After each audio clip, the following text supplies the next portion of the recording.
Each installment of the Fast and Furious franchise has a story and decent actors. But true fans of the series know every Fast and Furious movie is really about the cars. As the Fast and Furious 4 makes its debut, here's a look at some of the cars and trucks that make the movie so compelling for die-hard gearheads.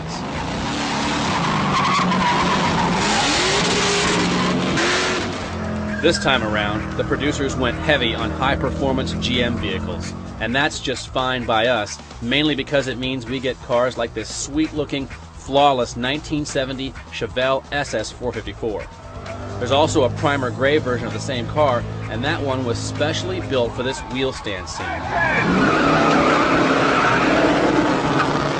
Stuffing a GM 502 big block under the hood ensures the car looks fast, even on screen. Other GM vehicles include a pair of Chevy trucks used in a fuel heist scene. One is a beefed-up 67 Chevy pickup with monstrous rear tires, and the other is an 89 Chevy crew cab with 6 wheels. They even built a version that really drives all 4 rear wheels.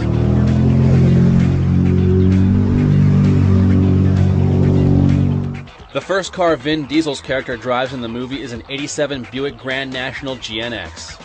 During filming, a lot of standard Grand Nationals were used, as well as a few T-type Regals, 8 cars in all. Thankfully, no real GNXs were wrecked. In the movie, this 73 Camaro F-Bomb is a twin-turbo, 1,500 horsepower car. Although the F-Bomb really exists, the real car doesn't show up in the movie. Instead, 6 knockoffs were built using 300 horsepower GM crate motors. Only 3 of the 6 survived. One of the coolest cars in the latest Fast and Furious film is a 1970 Plymouth Roadrunner named Hammer. It shows up at the end of Tokyo Drift, but has a more significant role in the 4th movie. For filming, 3 Hammer clones were built using 2 Plymouth Satellites and 1 real Roadrunner. Ultra Bad Guy Phoenix drives the 72 Ford Gran Torino, and of all the cars in the movie, this one probably gets stomped the hardest. The picture car department built 9 of these movie cars, yet only 1 survived.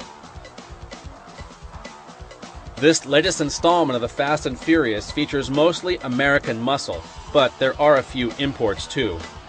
Paul Walker's character drives this 2009 Subaru WRX STI. Subaru donated 7 cars for filming, and other than a roll cage and a custom Veilside body kit, the cars were pretty much left stock.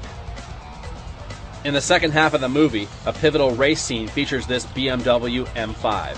Only it's not a real M5, instead the production used 540i's with a 6-speed transmission.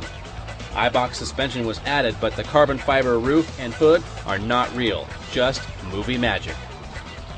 All told, around 240 cars were built for the movie, and they represent about a dozen on-screen cars. Now that you have a complete rundown of all the Fast and Furious vehicles, there's only one more thing to do. Go see the movie. Again and again and again.